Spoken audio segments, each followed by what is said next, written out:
Troisième exemple sur l'étude de la variation d'une fonction et la recherche de ses extrémums. Donc, on commence à nouveau par le domaine. Le domaine ici de la fonction. Okay? Les trois questions qu'on doit se poser lorsqu'on vous demande d'évaluer le domaine d'une fonction sont les suivantes. Y a-t-il un dénominateur? Ici, non.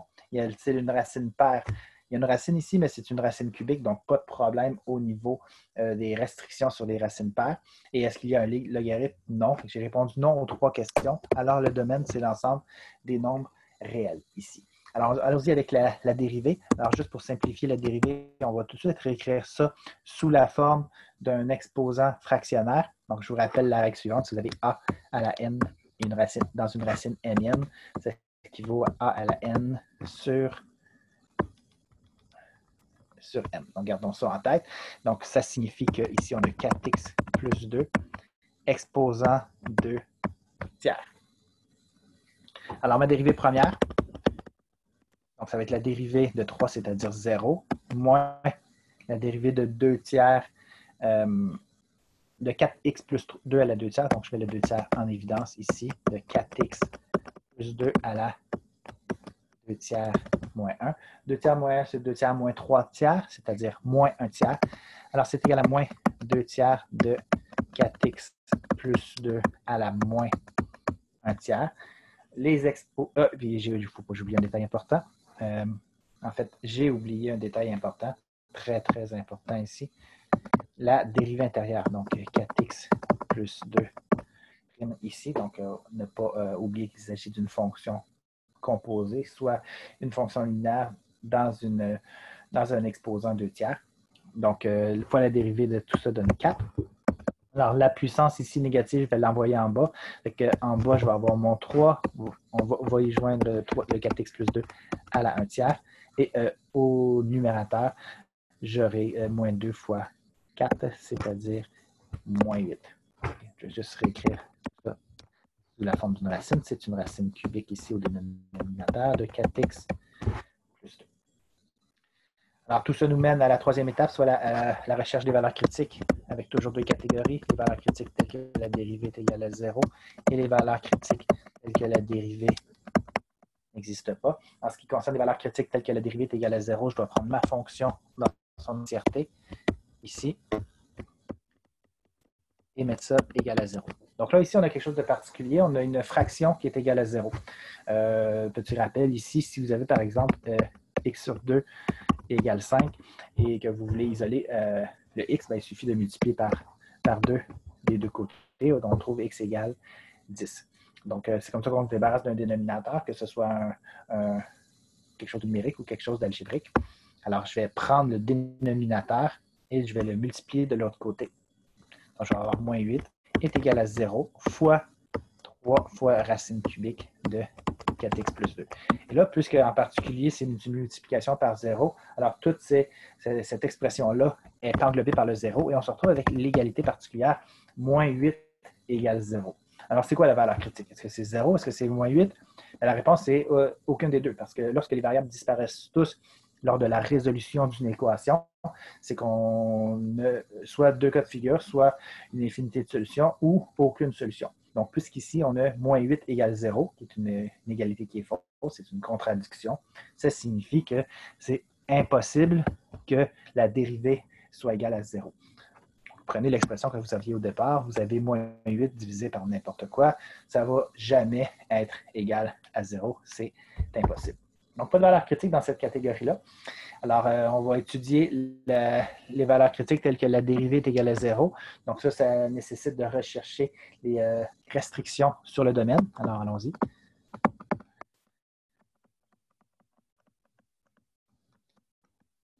Je vous rappelle que la fonction, au départ, f de x n'avait pas de restriction. Cependant, lorsqu'on regarde la dérivée ici, on réalise que bien qu'il y ait encore une racine cubique, puis ça, c'est pas ça qui pose le problème. On n'a toujours pas de log, mais maintenant, on est pris avec une expression algébrique au dénominateur. Parce qu'on a un dénominateur avec des variables. Ce qu'on doit faire, c'est chercher les restrictions en prenant le dénominateur et en le mettant égal à 0. Alors, c'est ça qu'on doit résoudre comme équation. Je vais commencer par diviser par 3 des deux côtés. En pensant à ce que j'ai fait, je peux le noter. Là. divisé par 3. Ensuite, ben, je vais élever au cube. Bon, là, j'ai juste oublié d'écrire des éléments. Là. Quand j'ai divisé par 3, ben, ça donnait toujours 0. Okay? Pour me débarrasser de la racine cubique, je fais exposant 3. Ça va toujours donner 0. Donc, j'ai 4x plus 2 égale 0. Donc, la multiplication par 3 puis la racine cubique n'a pas d'effet ici puisque le membre de droite vaut 0. Alors, ça me laisse 4x égale moins 2. Donc, x égale moins 2 quarts, c'est-à-dire moins 1 demi. Alors, je continue ici. Donc, mon domaine de ma fonction dérivée, ben, ce sont l'ensemble des nombres réels, sauf moins 1 demi. C'est donc dire que si je devais calculer la dérivée en moins 1 demi, ça n'existerait pas. Alors, moins 1 demi est une valeur critique. Alors, les restrictions que vous trouvez sur le domaine d'une fonction, c'est sur le domaine d'une fonction dérivée, pardon, seront des endroits de la courbe où la dérivée n'existera pas. Alors, on se retrouve avec un tableau de variation dans lequel on a une seule valeur critique qui va être 1 demi, donc il va être un peu plus petit que ce qu'on a fait précédemment.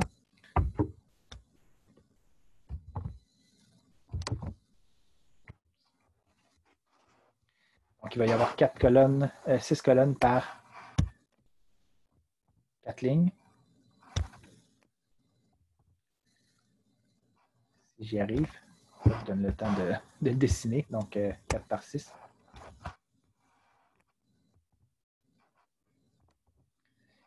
Des misères. Mon tableau est là. On va monter ça ici en haut. Voilà. Donc, je